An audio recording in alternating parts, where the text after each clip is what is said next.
morning, video games. Welcome to Filthy Casuals, a podcast about video games hosted by two very kind and extremely knowledgeable boys. Thank you very much for joining us. My name is Tommy Daslow, and with me as always... Ben Vanel here, and what a morning it has been. I know that Tommy and we were up watching live the very, very exciting Nintendo Direct, all based around revealing Bravely Default Flying Fairy HD. It's finally here, boys!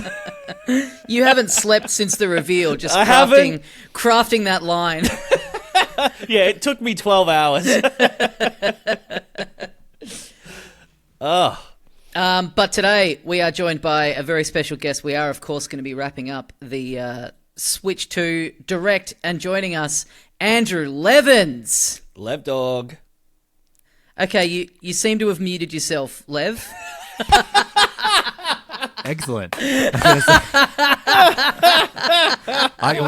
hadn't muted myself. I hadn't pressed the C button yet. And so I pushed that now. Yes. I've joined the chat.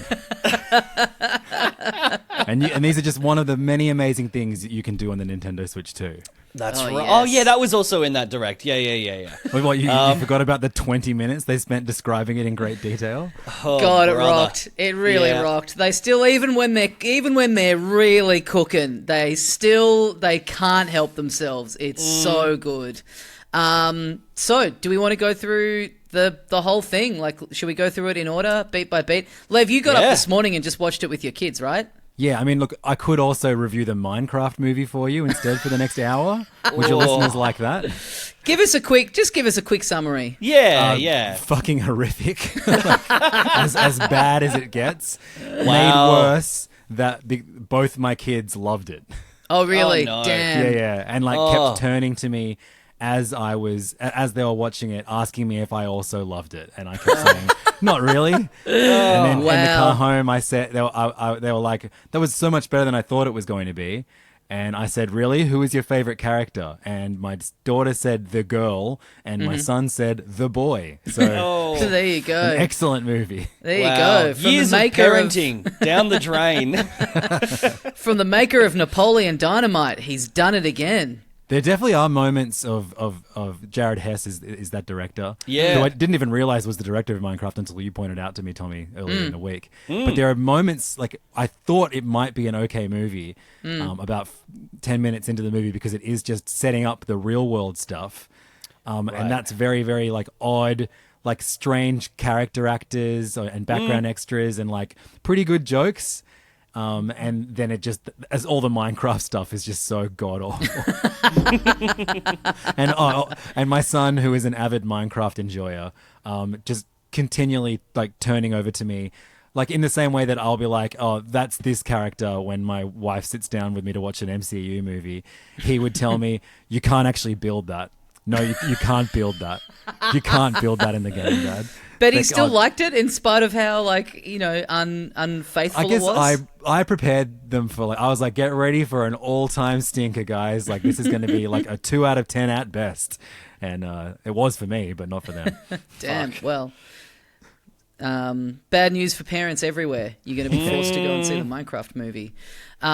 But, yeah, let's give a very, very brief summary. What did your kids think of the, so you just watched it Yeah, then? they loved it. Archie's favorite character was Boy, and Tilly's favorite character was Bravely Default Fairy.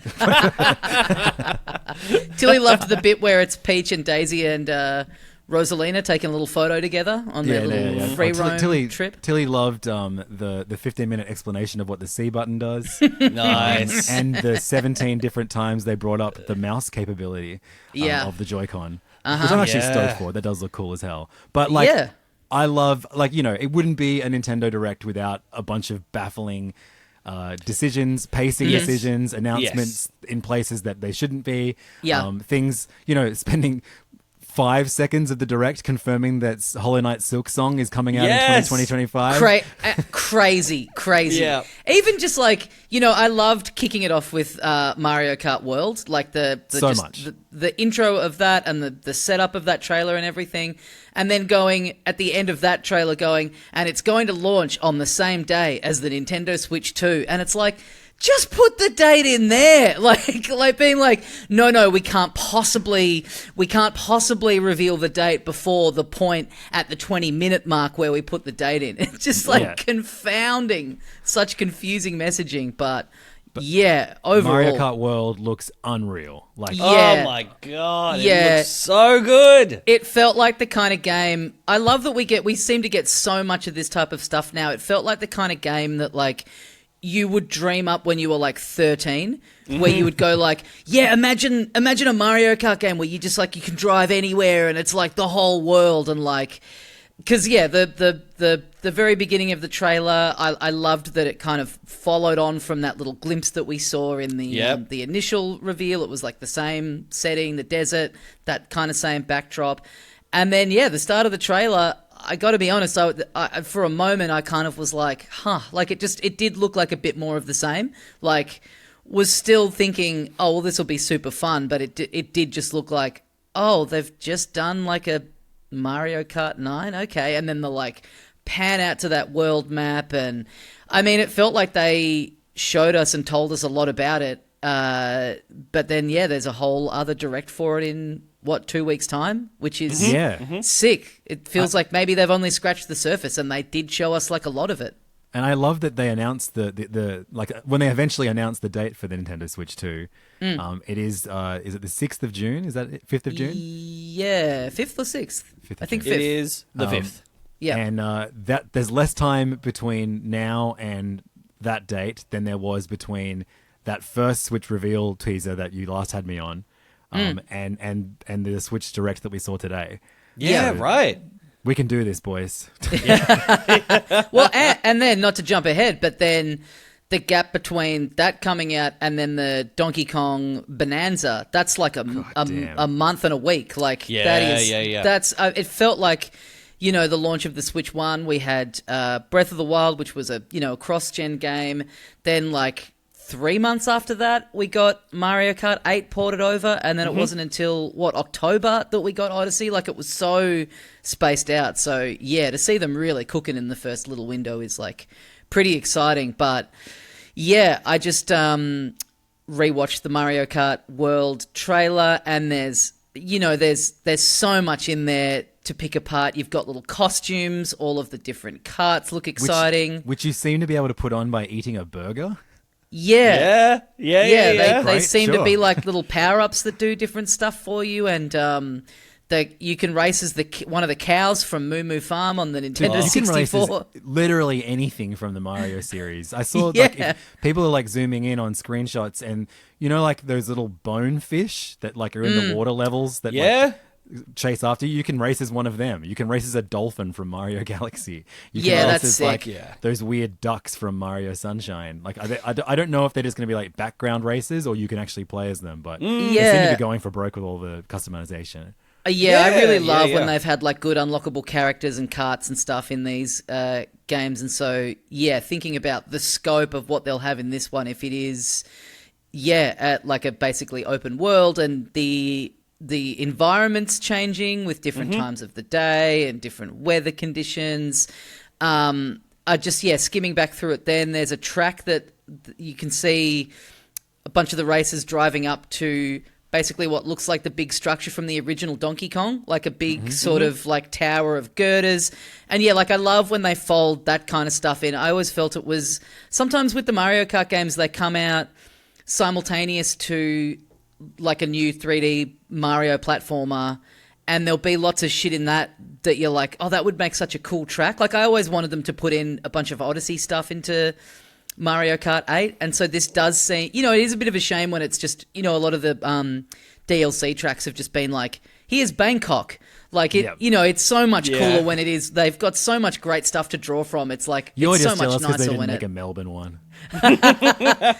Yeah, they had that's right, they had a Sydney one where you could drive through the Opera House. Yeah, yeah. I feel like I'm driving my kids to school. But yeah, it's cool. It's got it's got like a traditional Grand Prix mode. It's got a kind of knockout mode where you drive from one end of the map to the other, and you get checkpoints and you get like a timer, and so people are slowly being filtered out if they don't. You have to be in like criteria. the top 12 and the top 10 and the top 8. And if you Yeah. fall out, you're out of the race, which is that's gonna be really fun. Yeah, because it's there's basically a rally mode, but higher stakes. I guess it means like you can't come back, from 14th, because there's like 24 races, right? That's part of it as well. Yep. Every race has 24, so I guess that makes sense. It's a bit easier on the system to not have 24 races going from one side of the map to the other. But I think that mode looks fucking awesome. Yeah, and then you can also just kind of free roam. You can just kind of drive around. So I'm like kind of interested to see, how these sort of different modes like interact with each other, and the like. Is the free roaming just something that you do for fun, or is it a way that you unlock stuff and discover Yeah, I hope courses? there's missions. I hope there's some form of like, Forza Horizon style where you're just dropped in this map and you're uncovering new bits of it, and if You're that's listening the to way reggaeton on the radio. you're getting a Bentley and keeping it in your little garage. That does seem to be the template that they would be drawing from, like stumbling across little, drive from here to here, and the ways that they'll hopefully keep that fresh and interesting. And it looks fucking awesome. It was such a good way to kick off. It really felt like, it's been what, 8-9 years since Mario Kart 8 first came out on the Wii U. Oh, sure. And I barely touched it when it came to Switch. Like, I've played it with family and friends, but like as a single player experience, I haven't really engaged with the Mario Kart since the Wii U game first came out. Yeah. Because as soon as you're not unlocking characters and that kind of thing, the drive to like get S rank and all the tracks isn't really there. And I kind of hated, as cool as it was to have it on Switch, I kind of hated that it was all unlocked as soon as you got it.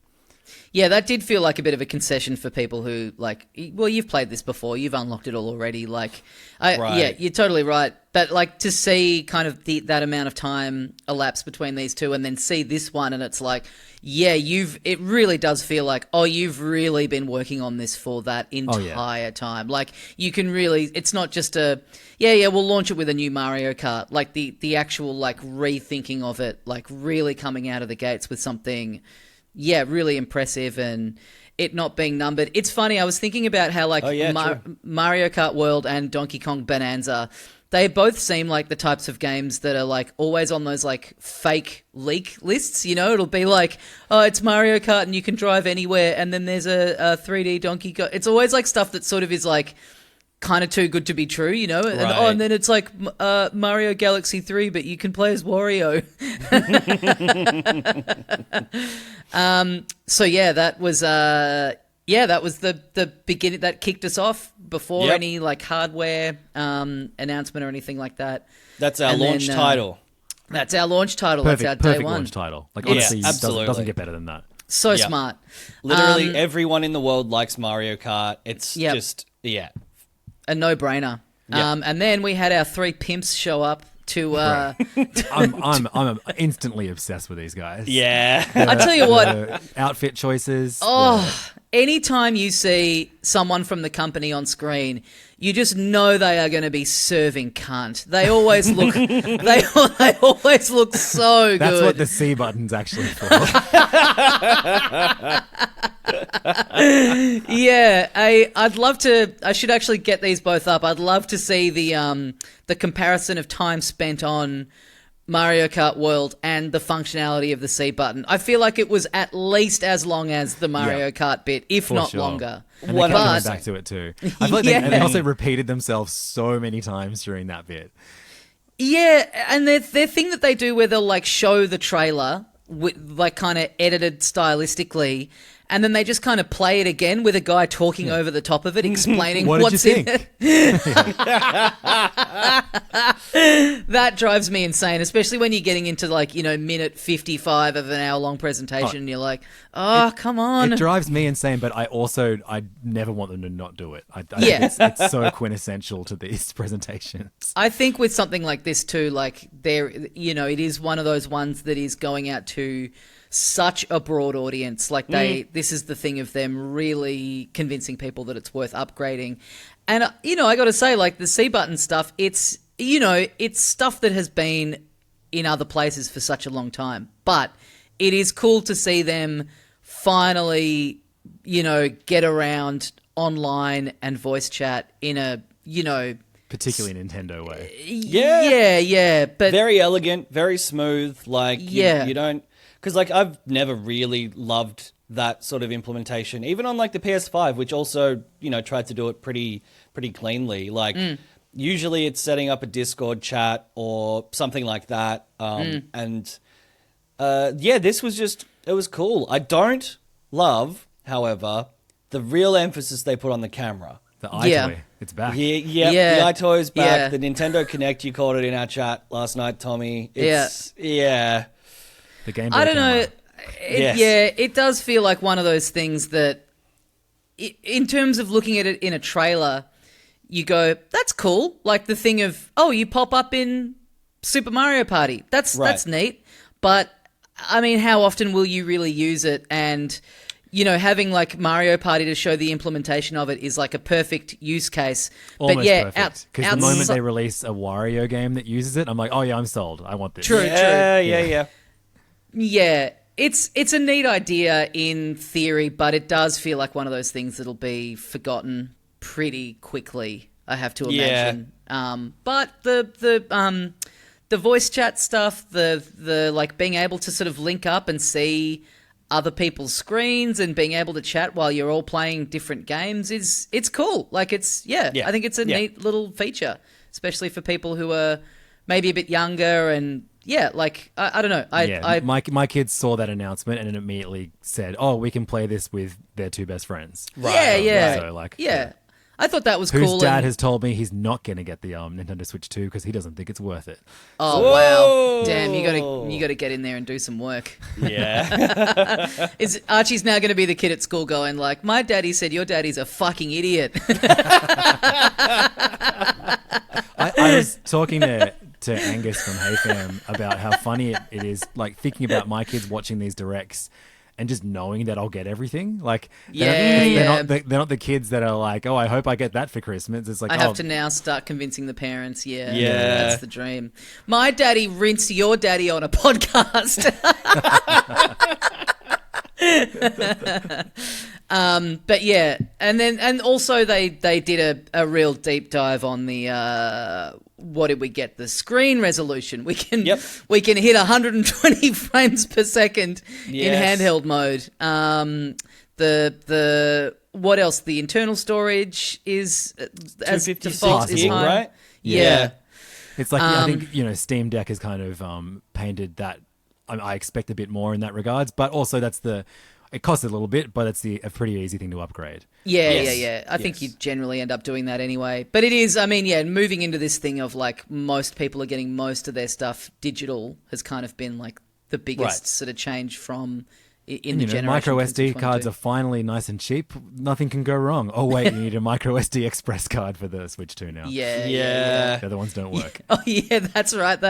Again, the bits that make it into these directs that are like, like they didn't, and I get it, they don't reveal the price because it's like, well, different in every region. Different every region, but it is funny to have certain information not in there, but then have a complete breakdown of what SD cards work and do not work. It's like, I don't know, this could have been in a press release afterwards, I reckon. We didn't need screen time for this, but what else? 4K resolution output from the dock, which is the super thing that has impressive been, for a Nintendo console. Rumored and talked about for such a long time, and then you read conflicting stuff where people are like, it's they're not going to do it. Cool for them to sort of the dock having a fan to cool it down so it can hit those That's good.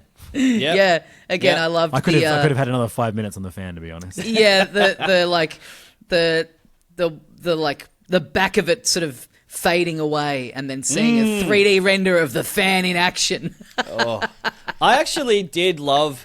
I love the look of the dock. I love the look of the handheld, the rounded edges. Like Yep. it's not similar to anything else really out at the moment, apart from the predecessor, which was a bit more blocky. But like, it looks fucking cool. Like I know, like you have loved how Nintendo consoles have kind of been, you know, more adventurous and bright and interesting looking than, you know, your PS2, your Xbox is just a green box at the start. Like, I know that this is not the brightest, you know, it's not a GameCube. Yeah. But it's a hot looking device. I really like it. Yeah, I agree, and like I love the Steam Deck, and it's I think its form factor is really good.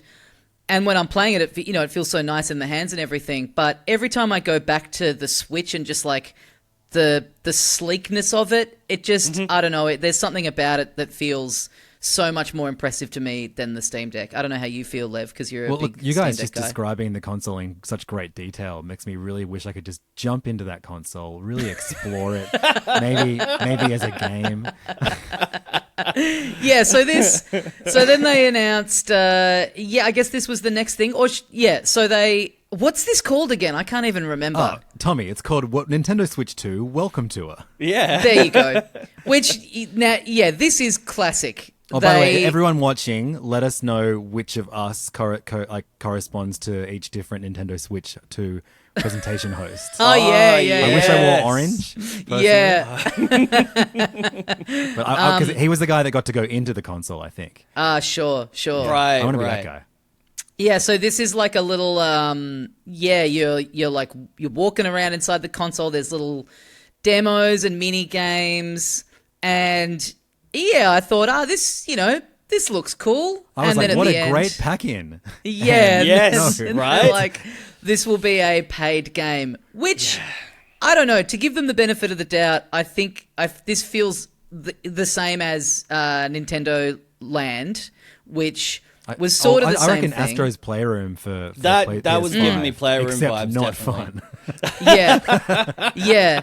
That Nintendo Land game was the same kind of thing. It was like a demo for the console, and it was paid, and it was sick. Okay. I loved that game. It was a pack-in if you got the deluxe version of the That's Wii U. true. That's true. Right. Yeah. Do we know Which how I know much you did.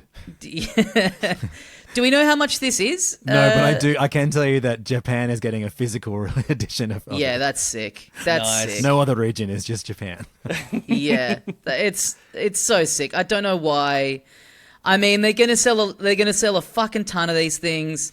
They're gonna sell a ton of Mario Kart. They're probably gonna sell a ton of DK Bananza. You can afford to take a hit on the. I've already forgotten the title of it, even though you told me a second ago. You can afford. Every time I so proudly announce that I know the name, it's me tabbing to another tab so I can read it out. Yeah. Nintendo Switch 2 Welcome Tour. But you know, as embarrassing as that was, it wasn't like a tenth as embarrassing as 1-2 Switch. So it's a That's true. Yes. Yeah, big that's step true. up from that launch. And it's certainly not going to be a full-priced game, right? Like, I think I've seen a bit. Well, yeah. I mean, Not if you're a Nintendo's done Nintendo crazier Switch Online things. subscriber, Ben. Yeah. Oh, yeah. So there's been pricing. I don't know if it's been like actually released. Maybe it's on like some of the Japanese press releases, but like the upgrade costs and things like that for Switch One games, and you know they've started to mention like, well, it'll be $10 for this or $20 for that. Surely this is like $30. I reckon 2,000 yen, $20. I reckon Yeah. about that. Yeah. I've seen a lot Yeah. of Japanese pricing, like some of the upgrades. Right. If you don't have Nintendo Switch Online, it's like 2,000 yen for like the Kirby upgrade, for example. Yeah. Which works out to be around the $20 mark. Yep. I mean, this Welcome to a game, it is the kind of thing that, you know, if the launch lineup wasn't as good, you'd be going like, okay, I'll get this because it's the thing I'll be playing on day one. But yeah, there's an open world Mario Kart coming out, so it's like, And who also, cares? and also GameCube games like that with Yeah. three Yeah. GameCube games that are pretty difficult to play. Like, you know, Yeah. besides Wind Waker, but like them being Soul, what's it called again? Soul Calibur. Soul Calibur. Yeah. With Link. Yep. And then F-Zero GX. Yep. Right. Like that's a killer like lineup of GameCube titles. Yeah, there's a lot and the third party support as well for day one. I think there's a Yakuza is on there. There's there's a few really solid third party games on day one. My prediction for like the next year is that Sega's going to go extremely hard and release every single Yakuza title for Switch too. I think so. Yeah. That seems right. Yeah. But so I was pretty into the upgrades for the existing titles. They spent a fair bit of time detailing a few of them. Can't wait to go back in on Breath of the Wild and Tears of the Kingdom, looking a little nicer, running a little better. Scanning the QR codes so I can make my friends' penises with Zonai devices. Yep, getting on a fucking app and having Zelda talk to me. Yeah. The Zelda GPS app is very Totally. cool. Yeah. I wonder if you can change like the accent like you can with Google. Oh yeah. Make her sound like Yoda. And then more levels and stuff in Kirby, which is sick. That game fucking rocked. It looks so good in this upgraded version as well. Yeah. I'm a big Kirby stan. I've played, I 100%ed Forgotten Land when it came out, which meant that you essentially have to play through all of those levels twice. And I think this upgrade is asking me to do it a third time, and I'm gonna do it. Hell yeah. I mean I'm pumped to play through that game again, just running a little smoother and looking a little better. When that happened, I was like, because it's been a while since the last Kirby game, and I was like, nah. They must have another Kirby game up their sleeve. Yeah. Because it's high time for some Kirby. And I thought, given that he'd been retweeting a lot of Nintendo Direct stuff, that Sakurai was going to announce a new game or be involved in a new game. And I did not expect it to be a Kirby Air Ride sequel. Yeah. So that's coming this year. We are jumping ahead. Sorry. Yeah. That's coming this year. We didn't really see much of it. But it's funny. The way he like makes...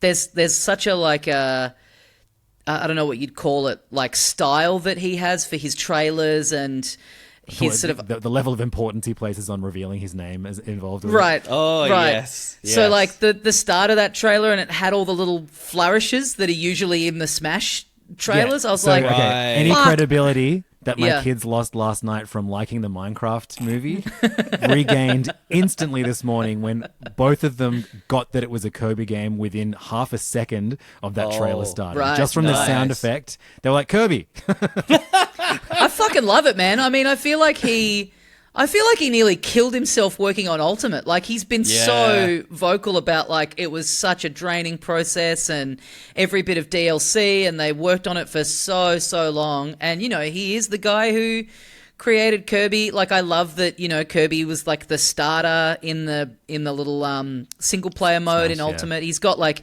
he places so much importance on Kirby's role in those Smash games.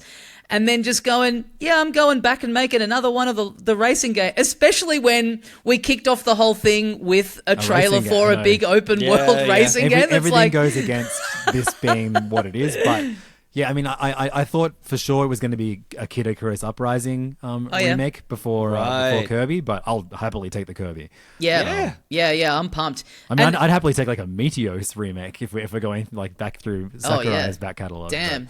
But, that looked sick. Him being involved in a Kirby game again for the first time since Kirby's Air Ride on GameCube is big news. That's awesome. Yeah, that's so sick. So the upgrades for the existing games, they are included, right, in the Switch Online if you have that, which for some of them. I'm not sure, like definitely for Breath of the Wild and Tears of the Kingdom, but I'm not sure for like Kirby and I don't think for Mario Party, I'm not sure. We'll because they're like these. I think these are also because they got into their weird muddying of the waters within 9 minutes of this thing starting, where they're like, now there are three types of games. There are three types of games. I was like, yes.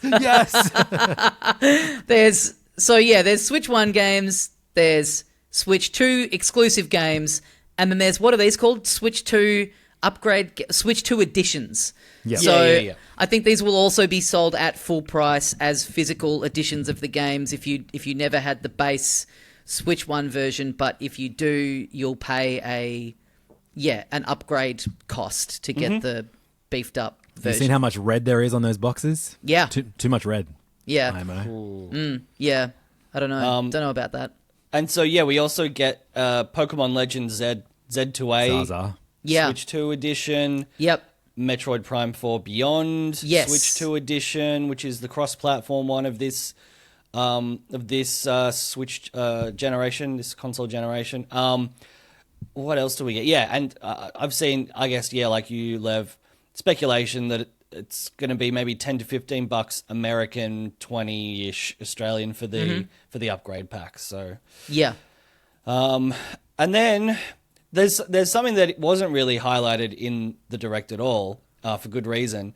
There's like 100 odd games, Switch 1 games that have like compatibility issues with Switch 2. Like everything is meant to be backwards compatible. You boot up a Switch 1 game from your Switch 1 account on your Switch 2 and you can play it. But there's like a whole bunch of games that won't start at this point, apparently. Doom, Eternal, Final Fantasy, Pizza Tower, Rocket League. I think Fortnite is also one of the games where the original, like the Switch 1 version, won't boot up on the Switch 2. Interesting. Which, like, they've released... apparently Epic have said, we're not patching that. We're just releasing a Switch 2 edition of Fortnite. So that is interesting. It kind of... There's been worse issues with backwards compatibility with other, Nintendo consoles, like, for example, not existing at all. So Yeah. I'm sure that the third-party games, like Pizza Tower, for example, I'm sure we'll just patch it or make a new version of the game. Yeah, that seems is compatible crazy and- for something like that to not be able to work. Yeah. All the first-party games that you can't play are all Joy-Con related. So like Ring Right. Fit Adventure, 1-2 Switch, and Everybody 1-2 Switch, your two favorite games, Ben. Game Builder Garage, Nintendo Switch Sports, WarioWare Move It, and the Nintendo Labo kits. They're all incompatible with Switch 2 because of Joy-Con differences. Yeah, sure. But Yeah. yes, you're right. Most of those third-party ones, you would imagine they just patch them because they don't want to miss out on... And any other company would not even mention that now. It Right. maybe would email the third parties being like, hey, you should probably fix this before we launch. But because they're Japanese, they have to be honest about everything. Right. Yeah. Yeah. And that's why this information is available as a PDF that you can download from the website. Yeah, this is the equivalent of like when the bullet train is like 13 seconds late Yes, and the driver exactly. kills himself out of shame. Yeah. It's like, I wouldn't actually have noticed that. Guys, Pizza Tower is not playable on Nintendo Switch 2. Our entire division will be taking a pay cut. Oh man, it's so awesome to think of these three Japanese baddies from the presentation just in an office losing their minds over getting Pizza Tower to work. Oh, no. This game that's like kind of a rip-off of one of their games that they haven't made a new one of for like 20 years or whatever. Yeah.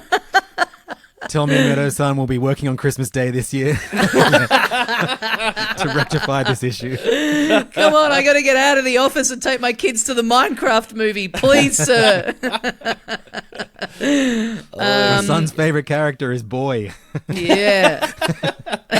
So then we got our this. I got to say, this was the. I was, I thought the Welcome to a thing looked kind of cool and weird. Yeah, don't think bit of fun. it should be a paid game, but I was kind of into what it was doing. Yeah, I'll play that shit. Yeah, I we got to the first clunker for me. I think this is truly the everybody 1-2 Switch in the sense that it is using some of the functionality of the console that will probably be abandoned quite quickly. This wheelchair basketball game, Sure. where you're using the you're using the Joy-Con as mouse to sort of simulate wheeling the wheelchair around. I was like, is this cool? Is this kind of... I want to give it a go. I think like it could be fun. I just think from a graphic and design point of view, it was so stale. Yeah, Very it was like un-Nintendo. really grey and drab looking. It was like didn't have any There's kind no of characters in the chairs. Yeah. Like, that would be cool if they made a bunch of like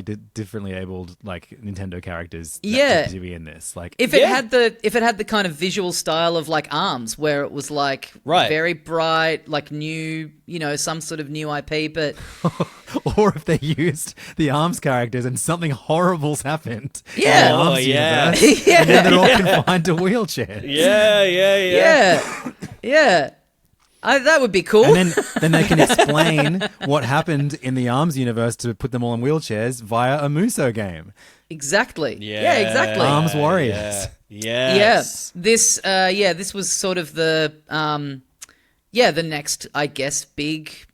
It's not really. I guess it kind of is first party, even though it's different devs. Koei but Tecmo. I loved the Age of Calamity game on the Switch. I thought that was such a cool, filling in the gaps of the story and recontextualizing this world. So yeah, them doing another one where you find out what Zelda was up to before Tears of the Kingdom kicks off. Yeah, I was pumped for this. Yeah, Loved that we got a bit I didn't of this. really enjoy the Zelda game that came out last year. I kind of got frustrated by how you couldn't just control Zelda with a sword. You had to conjure up magic or use a Link shadow. So it looks fun that you're able to play as Zelda and just wreck shit. Yeah, and this and is out, I think they said winter Northern Hemisphere time, so end of this year, which is cool. Yeah, this the Age of Calamity, it was super fun, but it was very technically demanding on the Switch one. Huge hordes of characters, big frame rate dips, and so one of these coming along early on in the console where, they'll hopefully have it looking and running nicely is exciting. Like that, stuff that comes out later on in a console, they're kind of pushing it a bit further. Mm-hmm. So you start to see more and more of those dips. I feel like the first year or so is the real window where stuff kind of runs as well as it's, capable of running, if that makes sense. Mm-hmm. Then we got a big third party drop of information. And it was right? a lot of not for me, but good for them.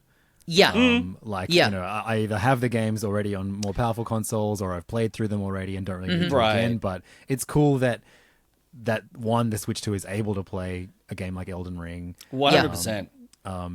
And I could not believe that we got a second FromSoft announcement after that. Oh I'm sure my we'll get to that God. very soon. This was mind-blowing. Yeah, this was the thing that... I mean, most people were even before that little reveal in January, it'll launch with a Mario Kart. They haven't done one on the Switch, a new one, all these kinds of things. But this, I hadn't seen this speculated on or leaked or talked about as even a possibility anywhere. This was fucking... And I'm not super familiar with the FromSoft catalog, so when the trailer started up, I was like, oh, is this a port of something? Or But no, it's a new game and it's an exclusive on the Switch too. Miyazaki, pretty wild. Directed it as well, which is massive. Yeah. I think the only sort of even hint at, because this is another multiplayer game. Elden Ring Night Rain is that one where it's co-op multiplayer and you're going around, this new area and you're fucking up these big bosses and these big enemies. This is, I think, actually player versus enemy.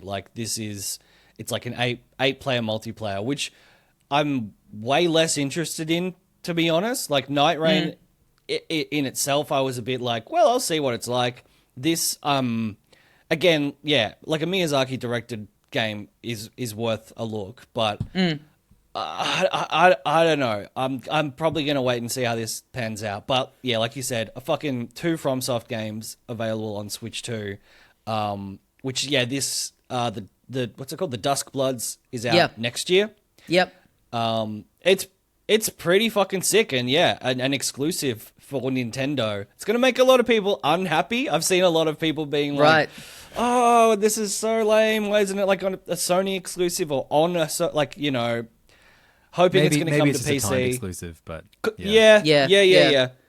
I thought it looked cool. Yeah.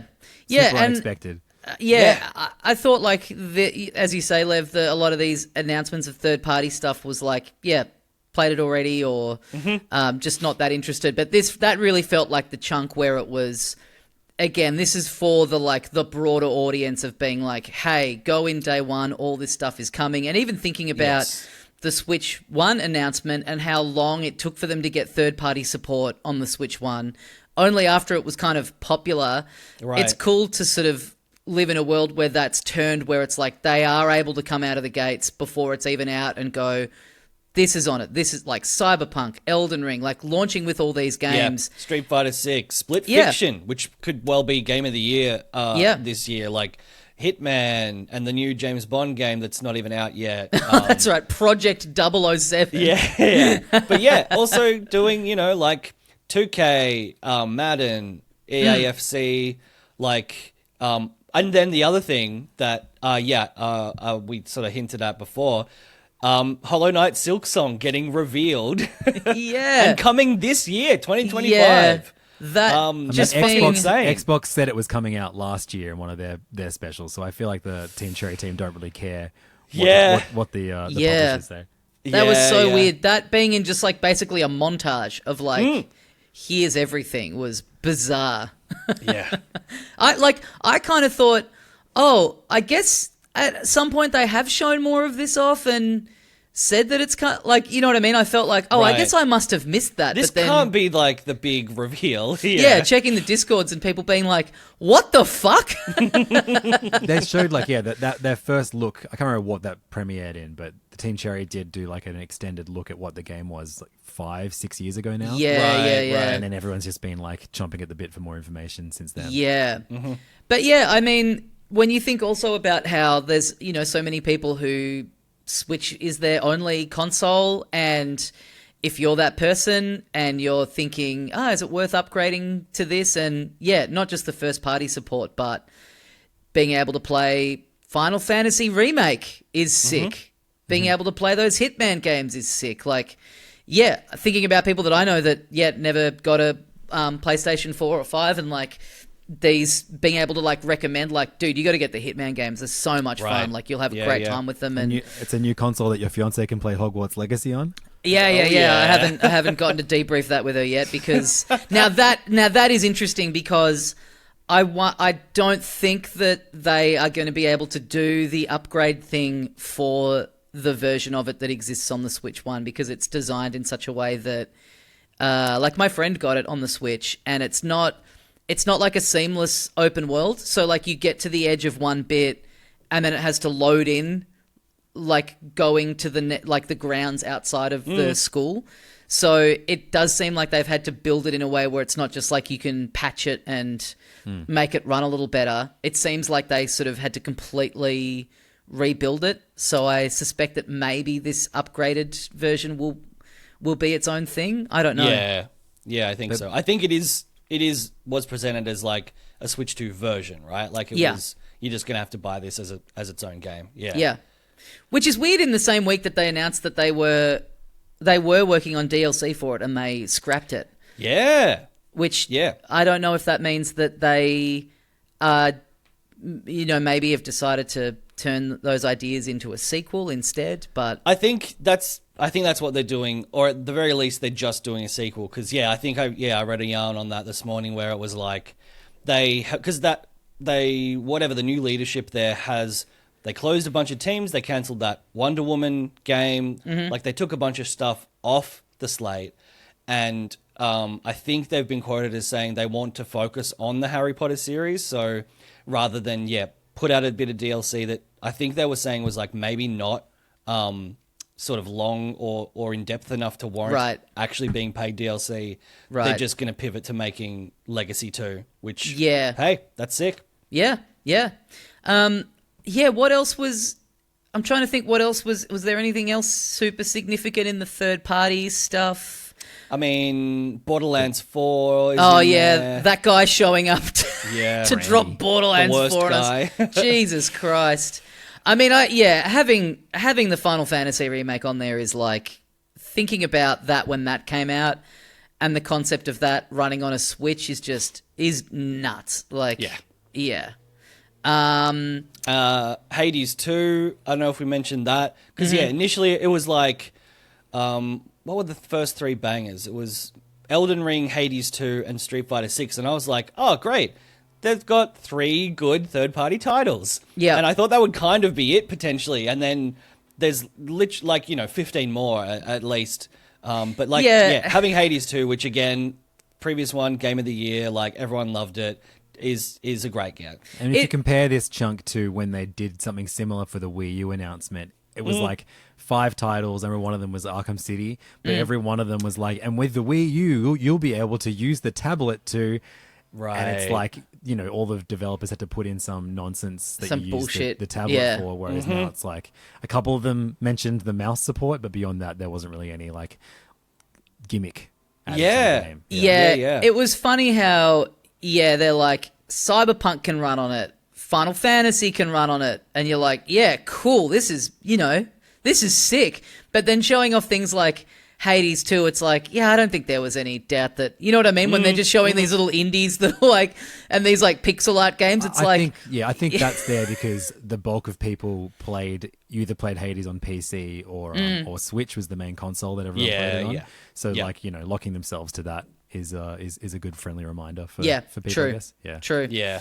And then, what else? There was... Oh, there was Bravely Default, Flying Fairy, HD remake. Yeah, that's right. Yeah. It was like you said in last night in our chat, Tommy, why put this in there? It looks shit. The game doesn't look like it's a bad game. Yeah, if it anything, just doesn't. If any of the 3 of us were going to like that game, it would be you, Ben. I may well like it, but visually, it's not a showcase for a brand new console. Yeah, the style of it is weird to. Yeah, like I said, in this bit, it felt to me like what was exciting about it was going, hey, it's been 9 years. This console is more powerful. It can play games like this now. So then to just kind of show off this stuff that's I don't think there was any question that would be on there. Right. By the way, did we mention when they talked about the Metroid Prime 4 kind of dual versions? Weird that that's still not dated, but talking about what you'll be able to play it at 120 frames per second. Yeah, it's just so funny. Mice. Yeah. With wheelchair controls. They really are getting into deep PC areas of having your performance modes and your mouse gameplay. I never thought I would hear the words performance mode in a Nintendo Switch Direct. Yeah.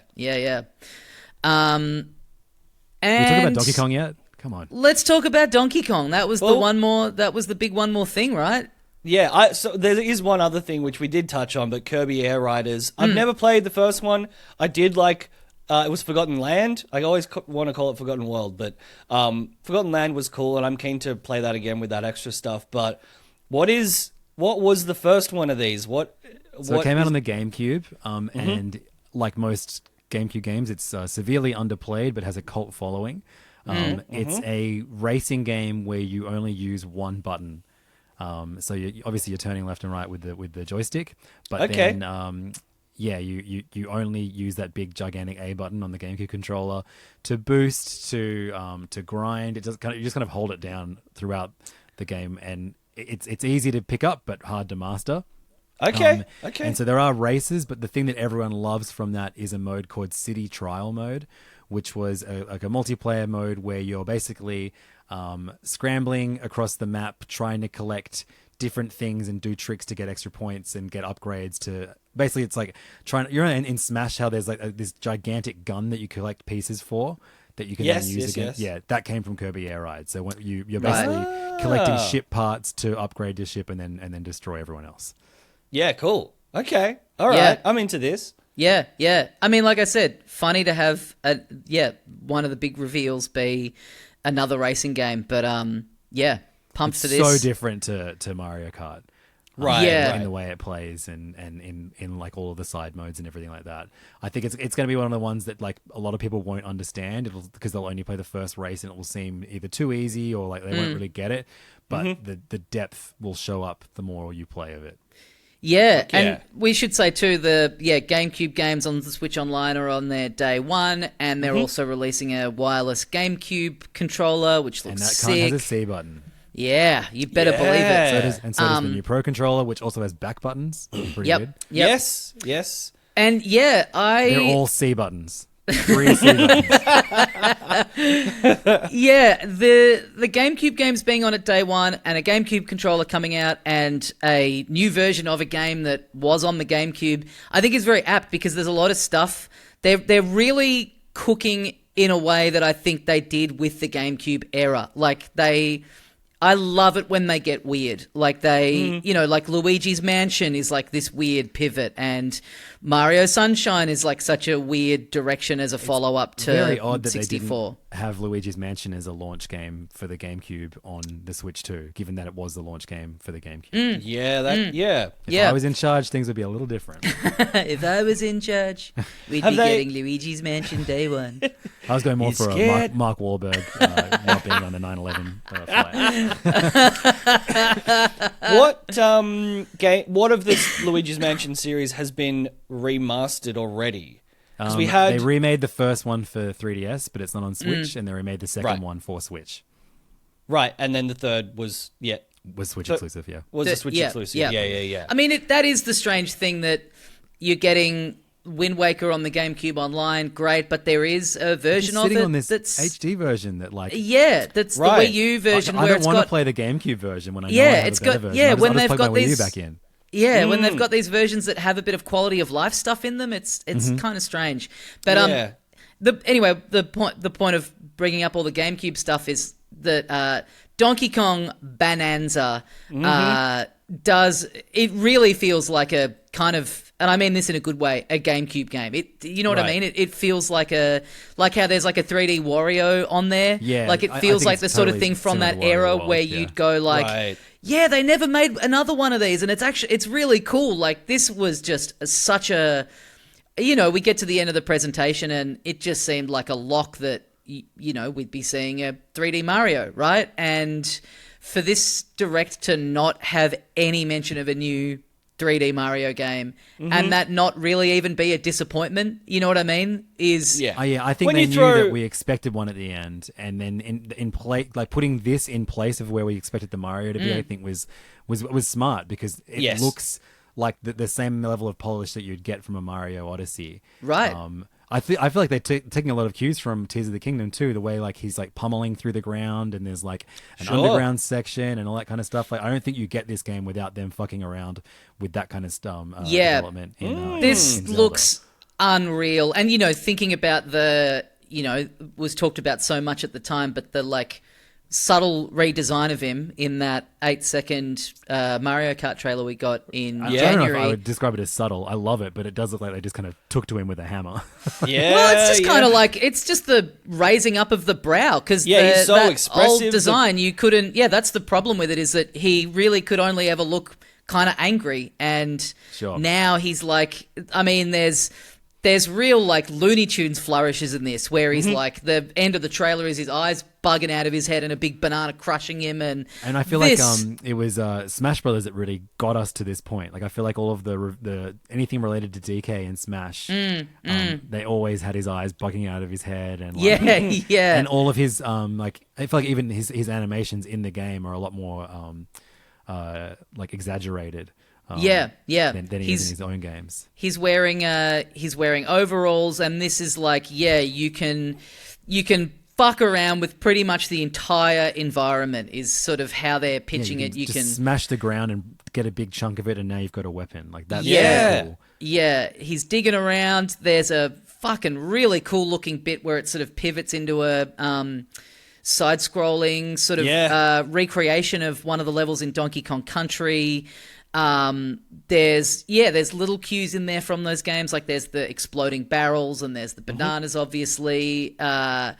It looks so good. And this being out like basically a month after the console is just fucking awesome. It looks so much fun. Just really like just kinetic, and the sense of just the smashing through stuff looks so fun and It's the exact interesting. game that you're so happy that they held onto it for the first year of a new console's release. Yeah. The comparison point for this is, we got Breath of the Wild at the start of the Switch, and then we got the Mario Kart 8 port about pretty much the same time period later, like 6 weeks later. Yeah. And then like it wasn't really until Mario Odyssey where we were like, oh wow, like the Switch, like Yeah.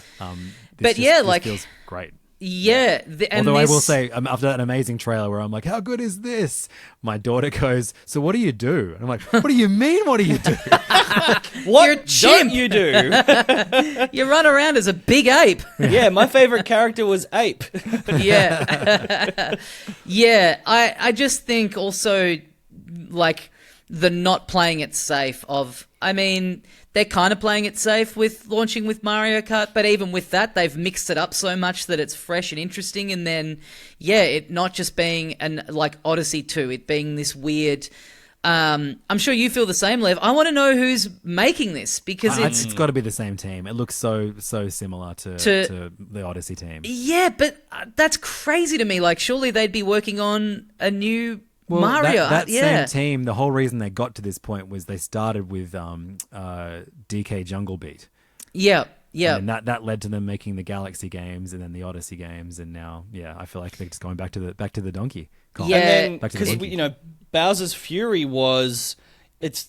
seems relatively similar, except at smaller scale, right? Open world, like 3D platformer that has all of these cool little hidden things and tricks and fun things. Doesn't have the destructible environments, but like that is what we assume will be the template for the next 3D Mario game.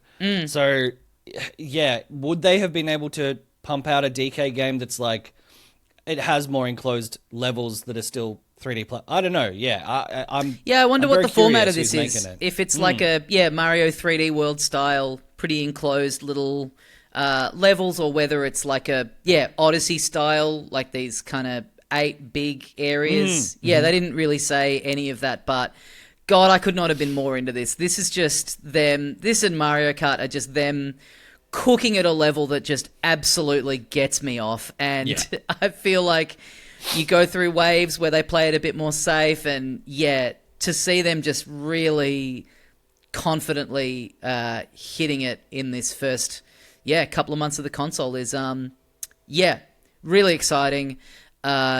Great trailer, looks really funny. The redesign of him is great. And we got to the end of the presentation and there was no mention. Then, annoyingly it's 1 a.m. here. And then after these things, you always start to get the like more information and press releases come out. So there was like, I think maybe half an hour after it had ended, there was more information on the pricing. Yes. $6.99. $6.99 Australian or $7.80 with the Mario Kart pack in, I think. $7.60, I think. Which I have pre-ordered. Me too. I've gone in on that and we're cool. Yes. That and the Pro Controller I've gone in yes. on. Me too. Oh, wow. Yeah. And, few people getting online, worked up about the pricing, which, I don't know, man. It's tech and it's 2025. Yeah. Yeah, it's expensive. And I'd rather this be priced more and be sort of up to scratch, or getting closer to being up to par with the, current gen of stuff and being able to play good third-party games at a decent quality and have their games look really... You know what I mean? Like, I'm glad they haven't... I'm glad it's not $455 and is like... I haven't dug deep on the specs of it yet. I don't quite know what it's capable of compared to other consoles and compared to the Switch 1. I'm sure... I know the specs are out there, but I haven't... I'm sure someone's done like a thorough... comparison chart of how it stacks up, but I don't know. The price doesn't bother me. It's like it's a new console. It's like put aside around $1,000 for. That's kind of always my default. You know what I mean? If you're going in day one for the console all the bits and a couple and games, all the bells and whistles. Yeah, and you're right. Like I think, yes, some third-party stuff ran like dog shit on the Switch, but the more disappointing stuff, because you can play that on other consoles, was that their first-party games started to run really poorly. And even at launch, Breath of the Wild had some frame rate issues. You know, like we were noticing that stuff from the start. If they come out of the gates with a hefty, reasonably powerful console that really just is able to elevate their incredible game design, like that's fucking awesome, and it's probably worth paying for. Like I certainly thought it was. Yeah. I don't know. I think we were kind of predicting this last episode, right? Like the Switch One was $400 when it launched 9 years ago. So yeah. I feel like I have to stay out of these conversations because, you know, I guess we do this for a job, and so like, right, sure. I think us going, you know, oh, it's a, you know, a tax write off and it's this and it's that. Sure. I feel like alienates us from.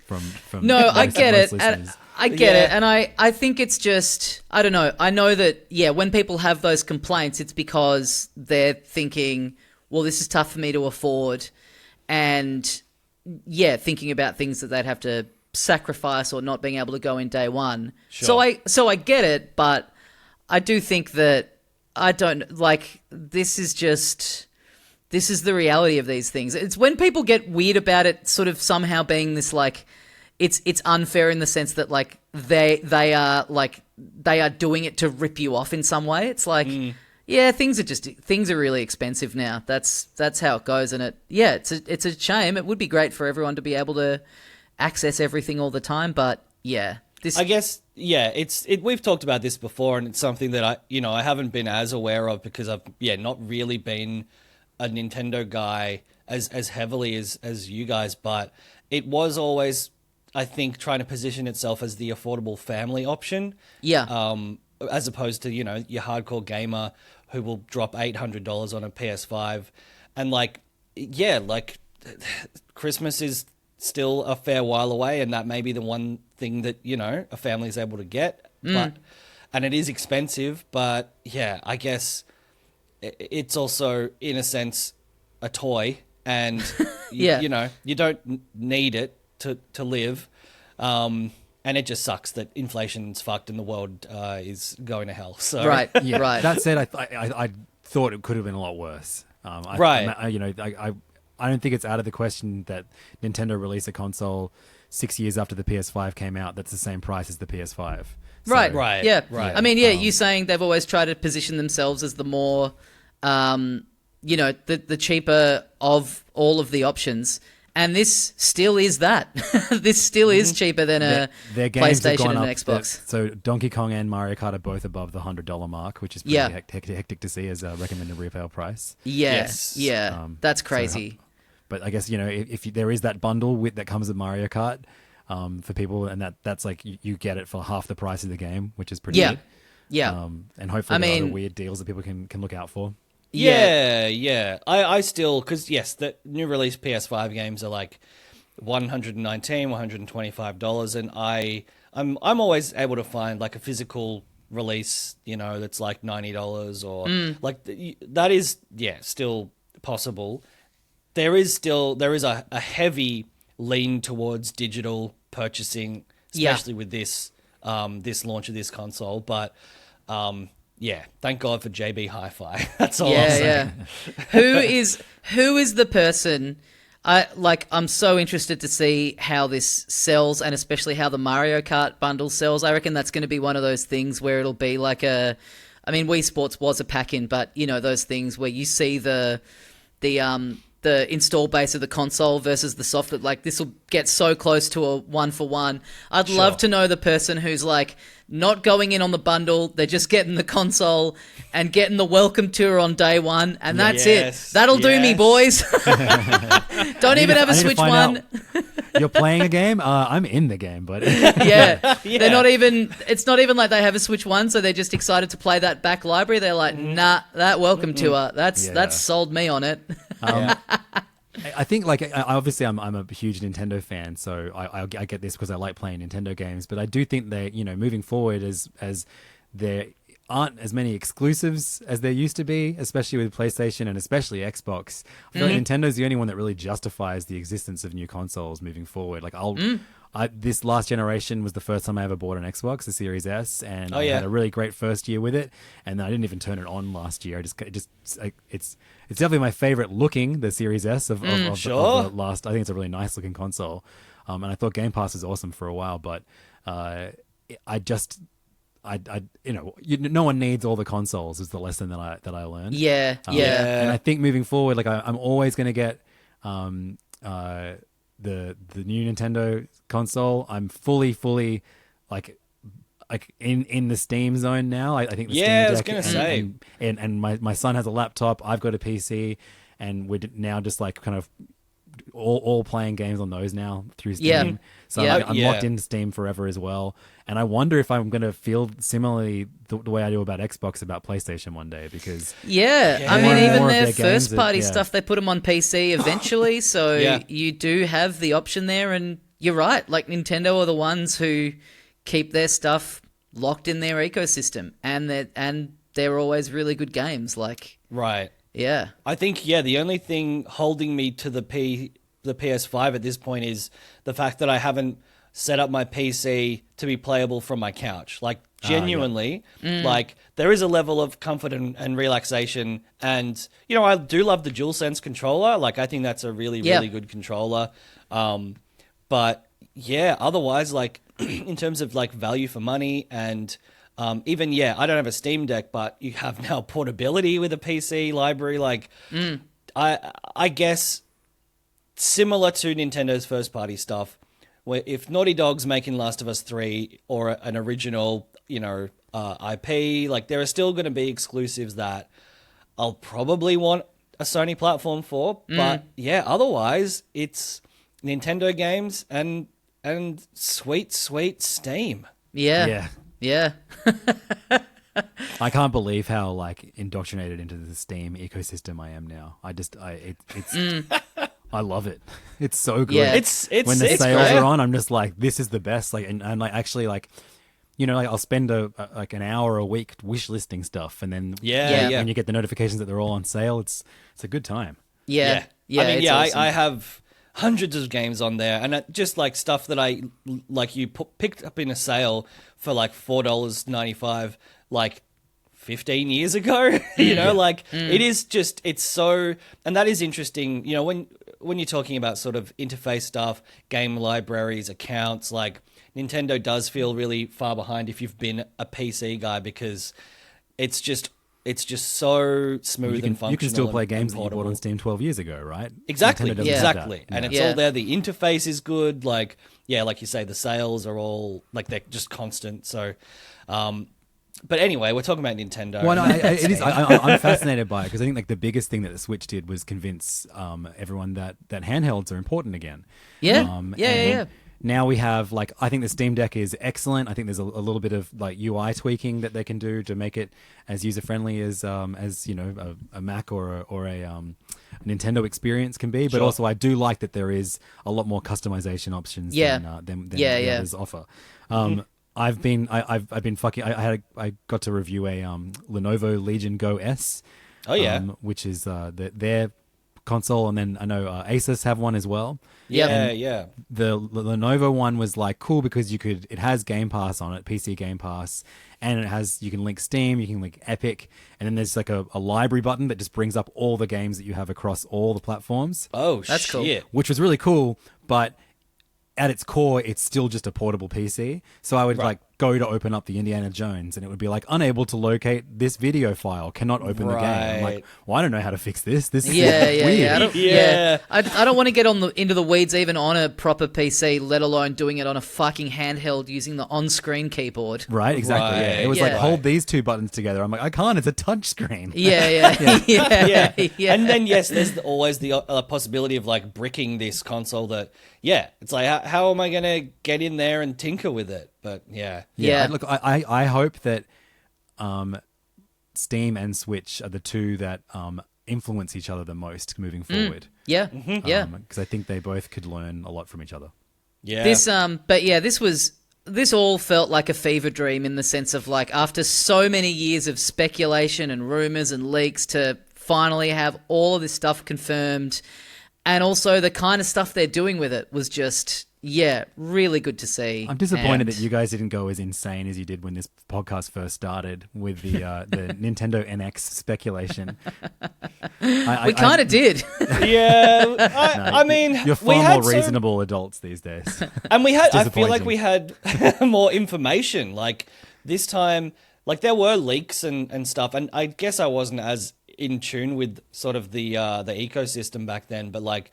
We had a fair amount of pretty reliable information coming out that honestly, yeah, it turned out to pretty much be accurate. Like That's true. Yeah. Shout out my best friend Nate the Hate. Yeah. yes. That's a good point. Like the NX speculation was based around they'd just come off this huge loss. Flop, yeah. They And they were folding two systems. They were Right.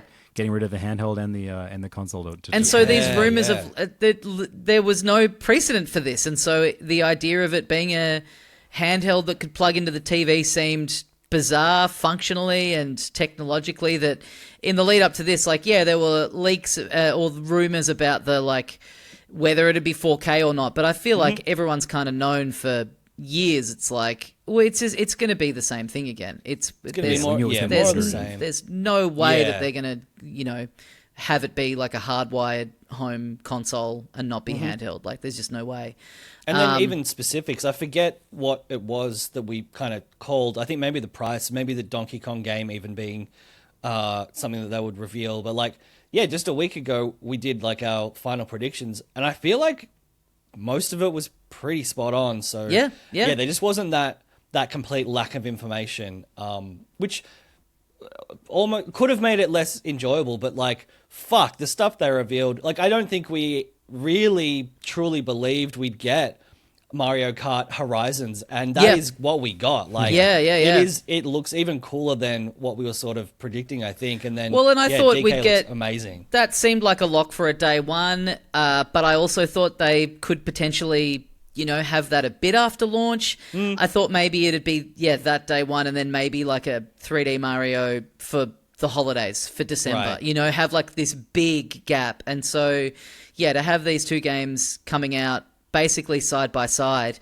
And even, thinking about, like, I thought maybe there'd be a part of this where there would be like a quick montage of here's all the other first party stuff that we're working on, and we'd see like a little glimpse of a Mario and a Yoshi or whatever, these little 4 seconds that we'd then there be was pouring no over. numerical like 4 and like Metroid's in development. Like they didn't do that this time. Yeah, there was no. So yeah. it's again to really only know about these kind of handful of games and not much more outside of that, but also that not matter right now is crazy. And thinking about like, we get a whole big Mario Kart Direct in like 2 weeks' time. Right. That is really exciting because to think about there's enough to show off in a full. You know what I mean? Like it felt like they showed us so much of what it is just in this reveal, but there's more to it. Ben, I've got a bet for you to make with me. Okay. How much time do you think passes between Tommy getting the Switch 2 and wishing that he had the next thing? Oh, yeah. Yeah. The Switch 2 Lite?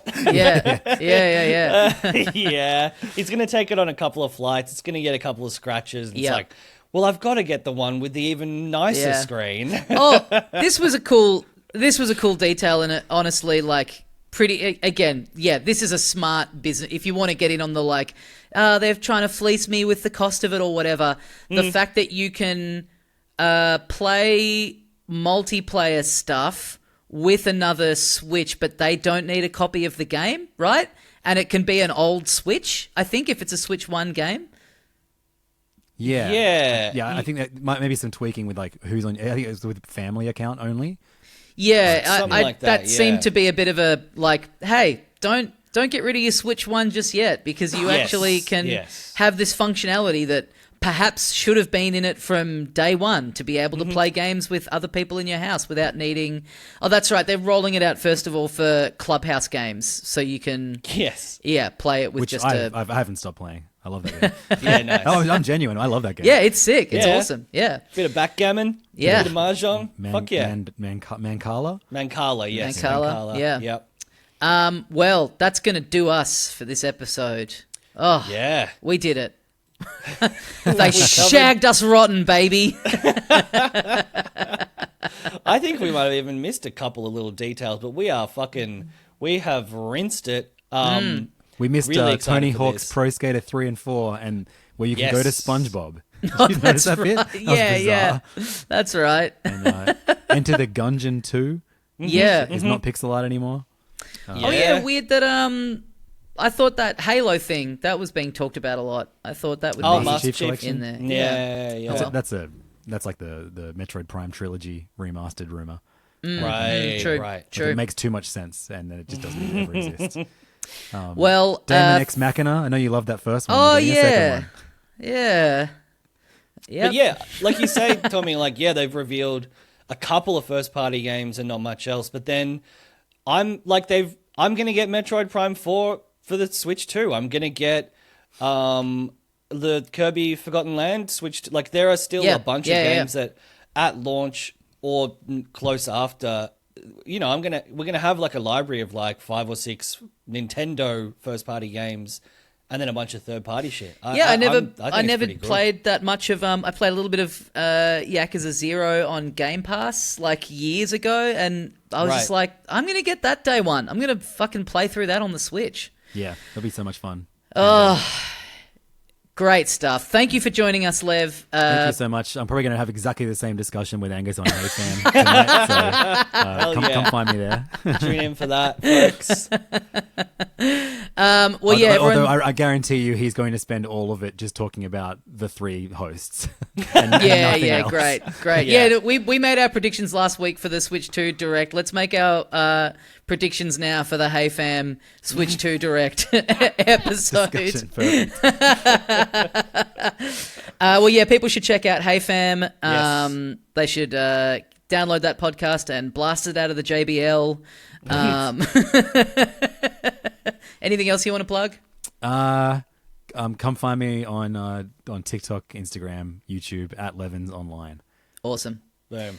Thanks very much for listening. We'll see you next time. And as we say here at the end of every episode of Filthy Casuals, Yes.